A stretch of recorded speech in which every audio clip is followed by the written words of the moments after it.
So I'm John Ramgren. I've been teaching sophomores, juniors, and seniors at Waterville Senior High School for 19 years. I taught at Maine Central Institute for 10 years before that. My wife and I were dorm parents there for 7 years, and I taught 1 year at Mount View High School. This school year, I'm teaching honors chemistry, applied chemistry, and introduction to forensic science. And this is the third school year that Justin Giroux, the other chemistry teacher at Waterville, and I are in the All About Arsenic project. So I guess we've been in it since it officially became the SEPA grant project, although there were iterations before SEPA, I know. And Dr. Shim has been our scientist project during the school year. We have not taken advantage, that's not the right way to say it. We haven't worked very well together, and that's probably mostly my fault. But anyways, it's been a good experience over the years. I want to start out right away by showing you a video that was produced by students during the 2018-2019 school year. That's the first year that our school participated in the project.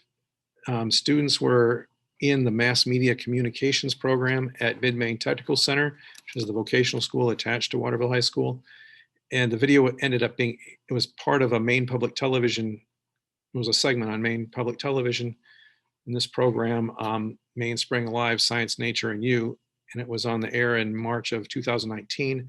And I think this will give you a really good idea of what the project's all about and our involvement in it. And you'll get to hear from students. So let's see this.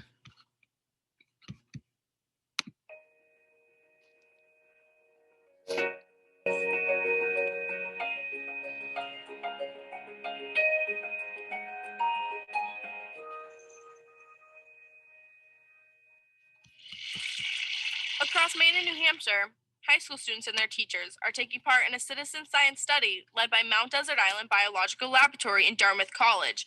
They are searching for dangerous levels of arsenic in our groundwater. We had 85 well water samples that we took from different places around Waterville, so like different businesses, different houses of students, and we sent those to Dartmouth. And out of all of the samples we sent, we got 15 samples back that were above the EPA's limit of 10 parts per billion of arsenic.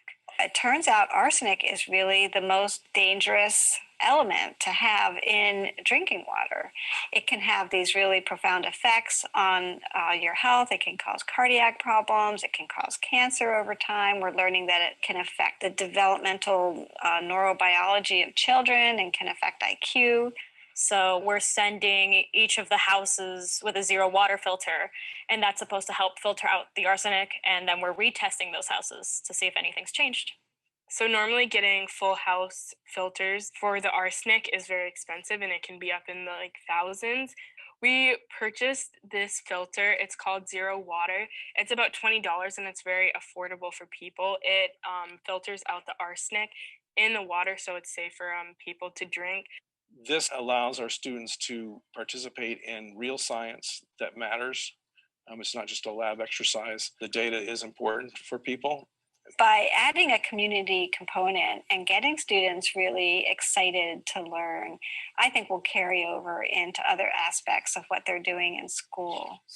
I think it's a good thing that we're involving students in the arsenic project because it helps them learn a lot about what's going on and whether or not their water is safe to drink, because we're drinking the water. An earlier version of the study gave students valuable results, but they struggled to communicate the data. We definitely wanted the students to be grappling with the data and trying to interpret it for their communities. But we realized at the end of that project, we hadn't really provided enough training or tools for that to happen. This time, we have a real focus on data literacy.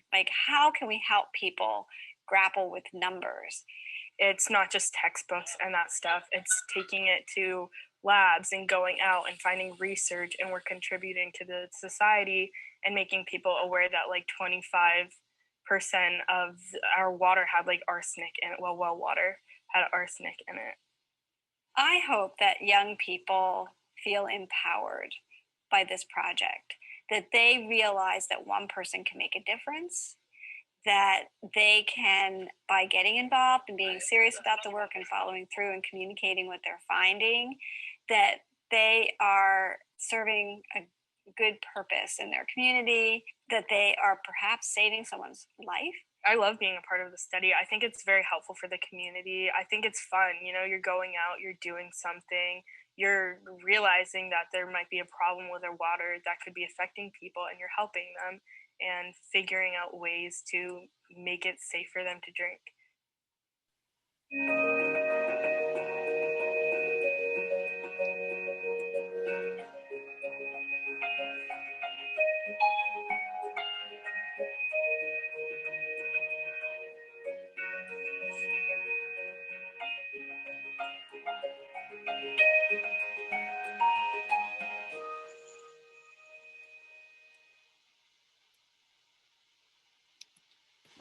So that was gives a good overview of the product the first year and how it went. This is a graph that was made in that first year's data by students in the TUVA lab program. So this is the Waterville data, and you can see the counts. So we were able to put in a line at 5 parts per billion and at 10 parts per billion. The 10 parts per billion is the EPA limit, and what the state of Maine has the limit for public drinking water. And then 5 parts per billion is what New Hampshire has, and what people are kind of hoping that Maine will go to, at least some of us. You can see that you can change the title and put in whatever title you want. You can get the count and percents to show up. There's lots and lots of things that you can do very quickly in these graphs.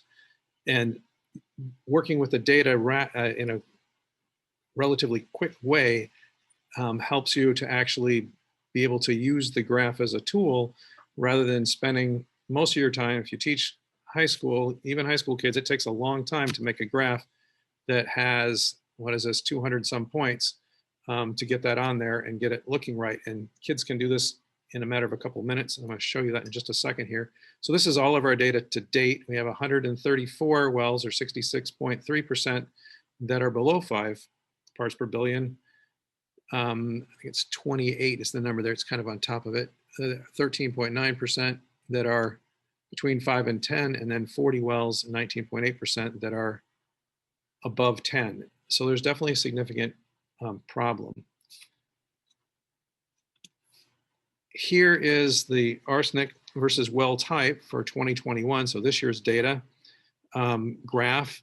So you can see again, we have the counts for each of the different types. We have drilled wells here, driven wells, dug wells, ones that people don't know. Other, which I'm not really sure what that is. Maybe somebody's got a natural spring. And then public drinking water. You can see that we put in the mean lines for each section were put in automatically. And this shows that the drilled wells tend to have higher arsenic than any of the other types of wells. And you get the kids to think about, well, if you had to choose, what do you think in this I don't know, what kind of well do you think that probably is based on the rest of the data? We've had but talk about you don't know for sure, but maybe.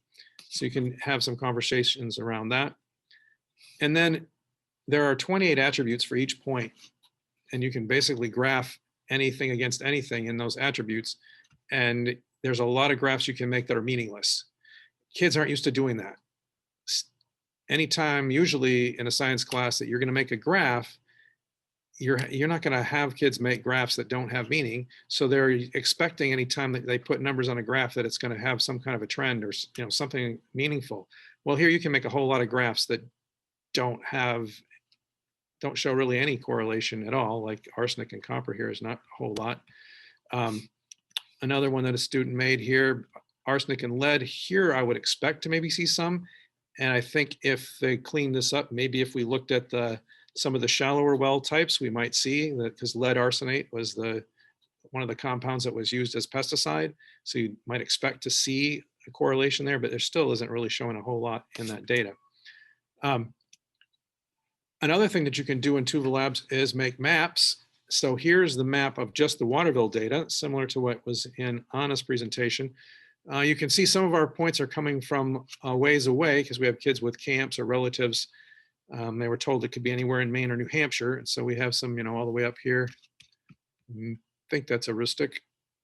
And, over here into New Hampshire, down east. So we're all over the place for Waterville. So when it says Waterville, it might be coming from a further distance because we were using the location, use the school location as for separating out the data.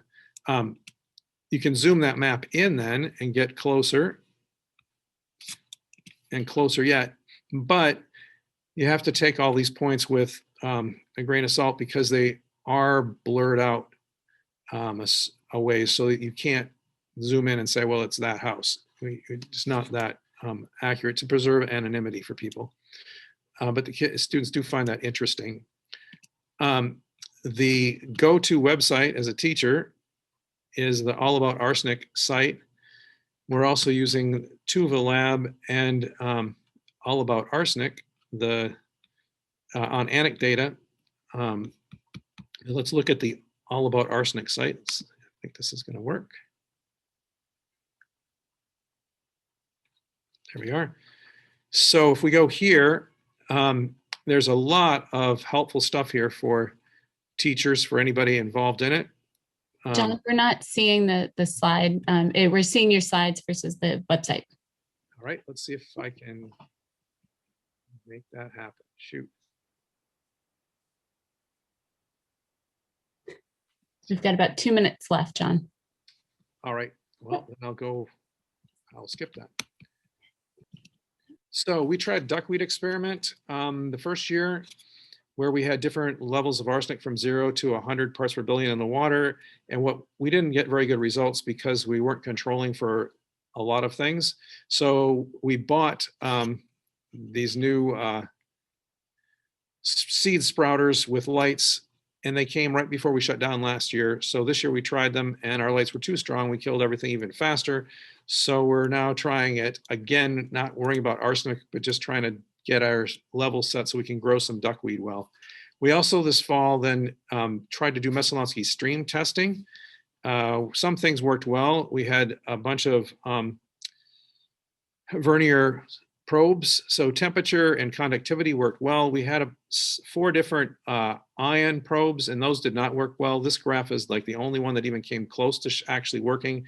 We realized afterwards that our levels were just too low. The probes weren't designed to go as low as what we had. We're doing Crowd the Tap, which is this year, which is a project out of the Schoodic Institute that I'd recommend people to look at, that goes with this also, testing water. And the kids are sent home with little data test strips and information to answer about their water. The nice thing about this is it doesn't matter if you have a well or not, it's anybody's water. And we have a lot of kids that don't. This is a slide of the community forum that we did 2 years ago in the spring, down where we had everybody was invited from the community. We mostly got parents. The kids presented their research, as did a class from Colby and a class from Snow Pond Academy for the arts. It was a very good evening, even though we didn't reach a whole lot of new people. Last spring, in lieu of that, I did a letter writing assignment where kids had the text of the bill that was before the legislature, the impact statement, fiscal impact statement for that, a letter writer's guide that you can find at that link that's very good, helps kids know how you should write, and then drinking water talking points that I got from Sergio Coeque. And those are the slides of those things and the talking points. And those are the people that we worked with directly. And then I used the same slide except added in Schoodic Institute because that's the Crowd the Tap.